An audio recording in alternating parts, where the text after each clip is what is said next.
Welcome, everybody, to the Genesis Mindset. And in this episode, I want to talk about asymmetric upside. This is actually something that really came to my mind a lot, considering where we are in this market cycle with cryptocurrency. We're really starting to look like we're exiting the bear market.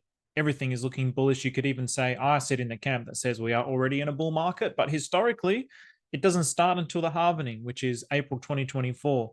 But if you do look in history with Bitcoin in particular, particularly with the last cycle, it was already in a bull market long before, but there was a big sell-off with COVID. And then the previous cycle before that, there was a sell-off as it was heading into the halvening. So it really follows these patterns. But in any case, this is why I want to bring to you this idea of asymmetric upside. So what I want to do, this is only for pre-existing coins at the moment. I want to show what $100 can equal with asymmetric upside with a variety of different coins. So the way that I have my bags divided is I look at blue chips. So 1/3 of my portfolio is in blue chips. So you're talking Bitcoins, Ethereums, Hedera Hashgraph, all these kinds of things, Solana.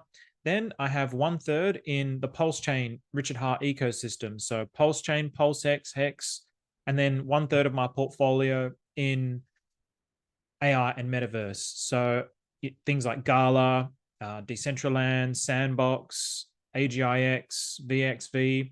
So I've got all these I've got my eyes on lots of different things, but I also weight my portfolio towards where I think has the maximum potential and has a maximum upside. That's what I'm interested in because I'm a filthy DJ and I want the maximum gains. But if I do want to de-risk, I can go towards the blue chips. But at the moment, I'm not really interested in de-risking, so I don't really have much in the blue chips. I will be honest. But I do. I wouldn't say my portfolio is divided into thirds at the moment, but my eyeballs are divided in thirds. So this is just for pre-existing coins. So this only applies for coins that have already been through a previous bull market. Yes, there are new coins, and I'll cover those very quickly towards the end, but I'm only talking about previous coins. So with that, let's get into it. I've got a whole bunch of examples here, and I want to just show you how to calculate the potential upside. So if we look at Bitcoin, so obviously we'll start with Bitcoin because that's the big daddy. So you take the all-time high, copy and paste it into a calculator, you divide it by its current price, copy and paste equal, and then you multiply that into 100.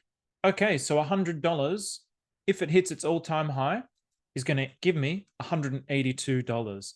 Then you move down to Ethereum. So Ethereum has always been in my radar. I was buying Ethereum when it was between the $100 to $300 range in the previous bull market or before the previous bull market. So I'm a big fan of Ethereum. All right, so you take that all-time high, you divide it by the Ethereum price equals, okay, 2.35x multiplied by 100. All right, so 100 is going to get you 235x. So all these things that I keep my eye on. So XRP, here's another one. So XRP, $3.40. Everybody loves a bit of XRP action. Divided by the current price equals, so it's a 5.25x. So now all these different potential options that I keep my eyes on. So Solana, I've been keeping my eye on because I know it has the eyeballs. I know it has a popularity, so I keep my eye on it. But I'm more interested in the gains. So Hedera is another one. HBAR is another one that I've kept my eyes on a lot. So then, like I said, I've got all these different opportunities here with the metaverse. So we're having a look at Sandbox now. So, I mean, okay, let's go to Bitcoin again. So you can just see straight away from the chart, okay, well, this is in an uptrend and to its all-time high, it's not that far. I like charts like this where I think the project is still good. You know, you're seeing people like in the previous bull market, people like Snoop Dogg are buying into it, and things are quiet now, but you know, these guys are buying land. That it might not be a great project. It doesn't actually matter. Businesses have bought land and they have land there, they have stores there. And once this bull market starts to kick off, these narratives are going to start to go again. So I do want to own land in the metaverse. This is one of my long-term goals because I really do believe in the idea of Web3 and metaverse. So this is something that I want to just keep my eye on. And even buying OG land like Sand and Mana, like Mana, when I first saw it, Decentraland in the last cryptocurrency cycle, when it came out, I looked at it, I was like, I'm going in on that. And that was pretty much my best performer aside from HEX in the last bull market. I absolutely killed it on Mana. So I always look at these. There's another one, Gala, right? So let's just take a look at this one because this one's flogged. This is down 97%. So divided by the current price. All right, 33.66%, 33.66x. So if you multiply that by 100, all right, here we go. 3,366, beautiful number. And it's very contrarian at the moment because there's a lot of conflicts and infighting between the developers, but they have The Rock. The Rock is in on Gala. They're doing really good things. They're a gaming studio, so they're a platform. They've got pre-existing games out.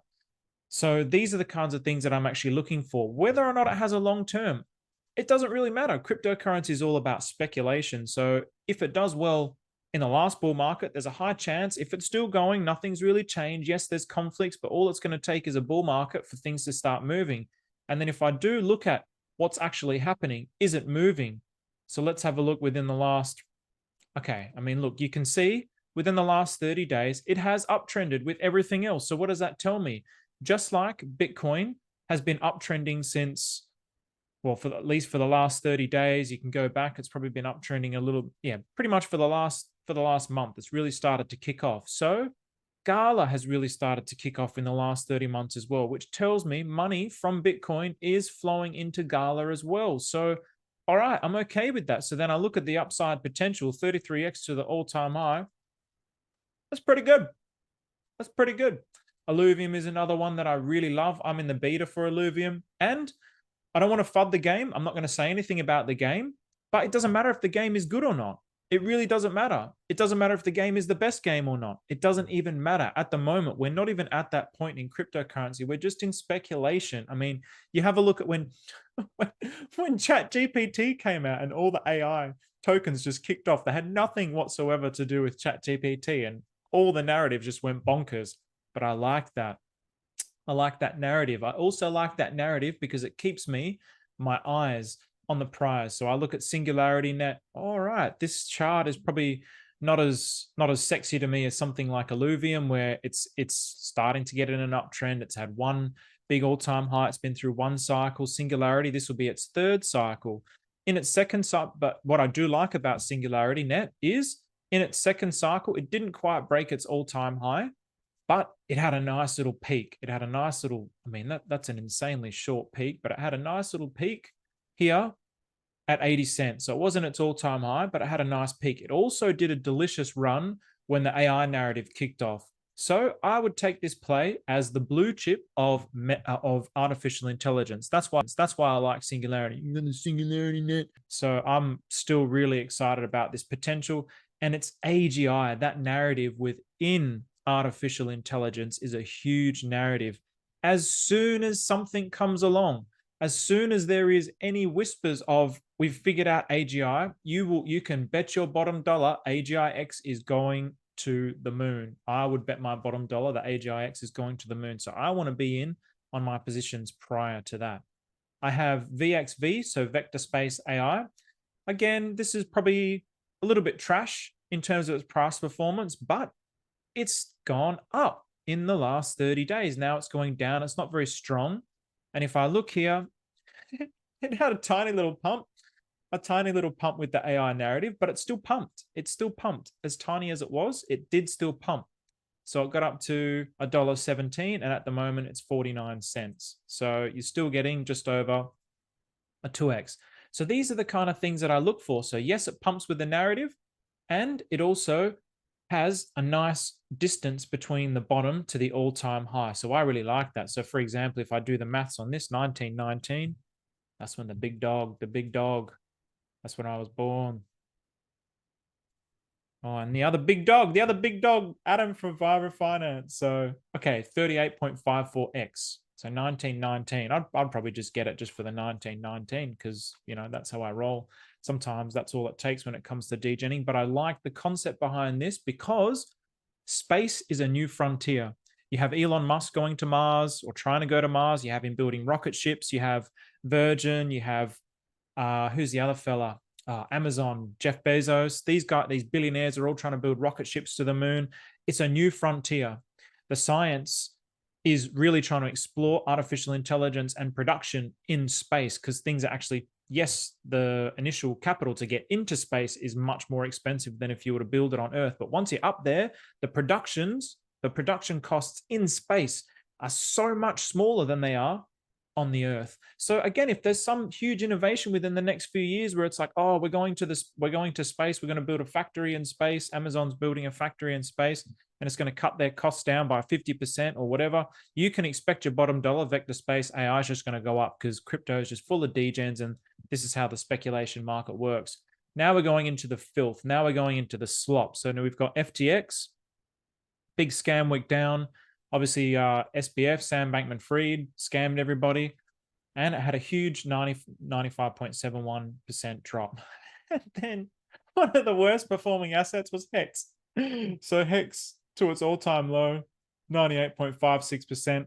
But some people have been saying it's 99 point something percent. So in any case, HEX is one of the worst performing assets, but there's a very deliberate reason for this. And I will go into that in just a moment. But this is where we're starting to talk about my kind of plays. So again, you take that, you divide it by the current price, and what do we got here? 69.56x. So the other day when I did a video on HEX, it was a 75x to the all-time high. Now it's 69.56, so it's a lesson. So just these short little moves at these prices, these short little moves can be the difference between an extra 5x. This is the kind of ridiculousness that I like to look for. Now, how much does $100 make to all-time high? So I've done this, obviously. So Bitcoin, $100, you got 1.82x, $182. Ethereum, 2.35x, $235. XRP, 5.25x, $525. XRP, I mean, they have a hugely loud community. So something like this, if you're into that, you've got the ISO 2022, whatever it is. They love to talk about this narrative. I honestly don't know much about it, but this is a potential play. Solana, 3.99x. I really wanted to get some Solana, but I'm looking at that going 3.99x. Man, I don't wake up for anything less than a 10x, so that kind of bores me. HBAR. So Adam from Vibra Finance is big on this. He's really educated me a lot on this. So this, out of my blue chip, I'm probably going to be getting HBAR. It's got the highest upside potential. For BTC, I wanted to get some BTC, but I have BTC Mobic now, which is a fork of Bitcoin. So it's like, I've got my position in Bitcoin. I don't really feel like I need a position in Bitcoin. And, what am I going to get? A 3x? Again, I don't get out of bed for anything less than a 10x. Then I look at my Metaverse AI Sandbox, 18.69x. Thank you very much. I will take that. Gala, 33.66. I will take that any day of the week. That is probably the most contrarian play out of all of them. So I will continue to load up on my Gala. Alluvium, same thing. I have been loading up on Alluvium. I have been loading up on Sand and Gala. AGIX, this is the only one that I haven't loaded up. And this is like my blue chip of artificial intelligence. I will get some of this, but it will be a smaller position of my overall bag size because the upside potential is not that great, but it's still good to have because I actually really like it. So VXV, Vector Space AI, 38.54x. So this is what I'm talking about. So to your all-time highs, we got from $100, you're getting $3,854. So this is where it's starting to go into my territory. Your blue chips, they're blue chips because they're more reliable, but the upside potential is always lower. Then you get into the more speculative plays. You start to get more of the 10 to 30x potentials. This is where, I want to have percentage of my bag in this. And then the filthy degen plays, the filthy degenerate. This is where I love to live. I live my life as a degenerate. This is where I like to play. I'm not going to get FTT because I've already got plenty of HEX, and that's my filthy degenerate play. But 69.56x, so $100 just to all-time high, gets you $6,956.68. That's huge. That is huge. Now, why has it dropped so much? So let's get into the presentation here. Now, why is HEX still, in my opinion, max opportunity? So I created a video the other day, and I wanted to go over again some of those points and reiterate some other points to really push home the point about what I was actually trying to say. So it's a maximum asymmetric upside of the existing coins. So anything that's already been through a bull market, this has one of the most maximum asymmetric upsides. Now, yes, it has dropped a lot, but there's very specific reasons why it's dropped a lot. And I'll go into that in just a moment. So it also has staking. This is something that the majority of those tokens don't have. None of them have T shares. So T shares can add plus percentage on your bags. So when you lock your hex up, yes, you can just keep it liquid and you can get that 69.56x, or you could stake it up for a year. You could calculate, okay, I'm thinking the bull market's going to go for a year. I'm going to stake it up for a year, and you're going to add plus 15, 20, 30% to your bag. That is insane. That is absolutely insane, which means your $6,800 can end up being $8,000 or $9,000, depending on how long you stake it up for. And then as you start to scale that up, $100, $200, $300, $400, that the gap it's huge. You really have to take that into consideration. Well, that's something that I really like to take into consideration. All of this is personal opinion only, not financial advice. Liquidity. This is the beauty of HEX. It has such thin liquidity setup. So I linked a video the other day from Axis Alive and Crypto Sloth. You need to check that out. You need to understand what the liquidity is about in HEX and why it went up 10,000x and why on the opposite side of that, it can go down just as much as it goes up. This is a feature. It is not a negative. This is actually a feature. If you see it as a feature, that's how I see it. I don't see it as a negative. Yes, when it's going down and I see my bag going from this all the way down to here, yeah, it's a negative. It sucks. It's painful, but it's actually a feature. You've also got staking, which locks up liquidity, which means the liquidity can move even more. And then all the liquidity bonding with everything on Pulse Chain now. Pulse Chain is like adding fuel to the fire. So if Pulse Chain goes up, HEX is going up. And it's already proved that. It's already proved that. And not only that, it's moved up more percentage in a more percentage wise than Pulse Chain and PulseX in the equal amounts of time. So the community, it's loud. It's extremely loud and it's nonstop. Where like if you've got a nuclear bomb that wipes out a city, the cockroaches will survive. The HEX community, we're just like cockroaches. We don't die. The HEX community doesn't die. You cannot kill the cockroaches. They're always going to keep coming back. And the more that you hate them, the more that you spray them, they just become immune. They just keep recreating and procreating. The community is extremely loud. So yes, things are down. But once you're in a bull market and things are flying and you've got, hundreds of content creators talking about HEX on YouTube, it's going to start to filter into people's algorithms. Once you've got hundreds, thousands, tens of thousands, hundreds of thousands of people on Twitter talking about it, it trends so much, then it will start filtering into other people's crypto Twitter. There's going to be a percentage of those people who see that, who've never even heard about HEX, and going to go, what is this HEX? Wow, look at this upside potential. I'm gonna roll the dice. Negative sentiment. This is a feature in every single algorithm on the planet. Negative sentiment actually pushes the algorithm. It's no different to HEX. So people are complaining about HEX and, oh, it's a scam. I had people like, I don't get negative comments on my videos, but people took the time to say that it's a scam. People took the time to say, no, I'll stick with Bitcoin. Thank you very much. Good on you. But the fact that you took the time to actually comment on the video just to give your negativity, that's actually good because it's creating engagement, and then it pushes the video out. So it's actually really good. Even the other day, people are curious by this. I saw KDP talking about something to do with HEX, and there was a lady in there who was like, "Oh, it's just a scam," and it's like, okay, here we go again. But I want to see what is the market actually saying? How do they still think this is a scam, even after all the evidence that's been presented to them? And she was saying, "Oh, Hexicans just want to sell to someone for higher price. Just look out, look out." That's how it works. That is what a market is. I don't buy it so I can say, "Oh, I've got all these things, these little digital things on a computer, and look at me, I'm." What am I going to do with it? It's for the purpose of selling it at a higher price. That's quite literally what markets are all about. At the end of the day, all it comes down to is they want you to buy their bags. So they're flooding your bags so you can buy their bags. That's really all it comes down to. So then they can sell on your head. The contradiction is just, but this is the human mind. It's full of contradictions and self-centeredness.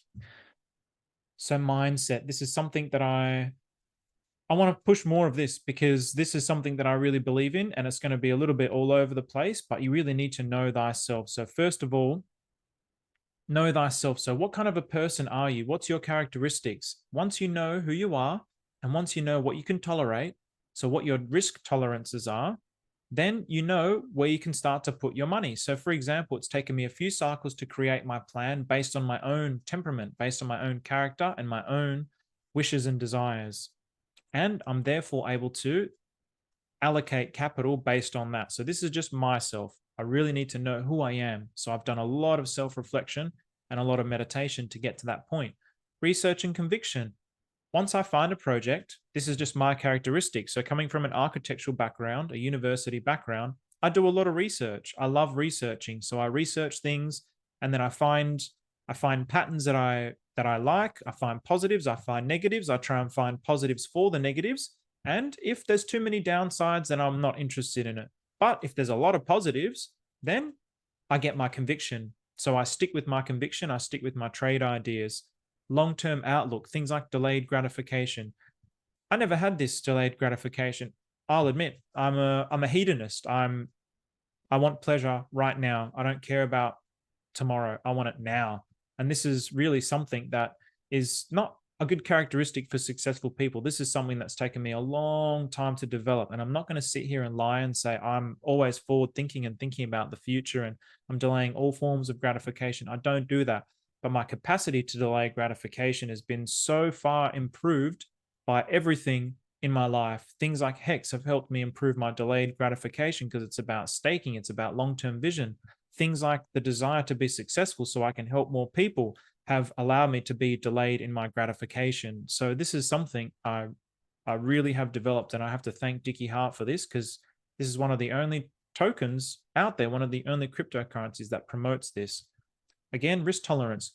When you know yourself, you need to understand what your tolerance to risk is. So I have a very high tolerance for risk. I rolled the dice with my life every weekend through my 20s.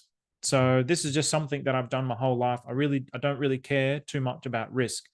It doesn't mean that when things get really difficult, I don't feel that pain. Yeah, of course I do. But I can understand and tolerate a certain amount of risk. And it's very high amount of risk. Whereas other people, they can't tolerate a huge amount of risk and their life situation is very different. So they assess it on that.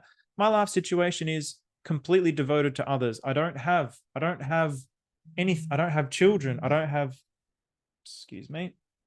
I don't have children. I don't have a family. The world is my family. So I don't actually have any one individual I have to look after. I look after the world. So my risk tolerance is based on that. Emotional intelligence is the next one. So having a high emotional intelligence, I really understand, my emotions are not me. They're just clouds that come and go with the conditions of the world. So I'm the one who actually observes those emotions. I don't get dragged into them. Having said that, I'm a deeply emotional person. This is something that is part of my characteristic. I'm a very passionate person, so emotions are very thick in my body, in my consciousnness. So it has taken me a lot of meditation, a lot of self-reflection, and a lot of practice to develop emotional intelligence. And I'm not going to say I'm 100% like, the master of emotional intelligence, but I'm 1,000 times, 10,000 times better than I was 10 years ago because of these things like meditation and self-reflection, and of course, practice. And contrarian. This is something that I am. I live in the contrarian zone. My life is devoted to others. I don't live for myself. I don't live for myself. I live for others. Yes, I have the habits in my body that still have that habit of like, I want this pleasure for myself now. I'm not going to lie and say that I'm completely perfect, but my life is devoted to trying to show people that their selves are false. I know myself. That idea of myself in my mind is false. This is the most contrarian view on the planet right now. The whole world is saturated with self-centeredness. The whole social media industry is, look at me, I'm so great.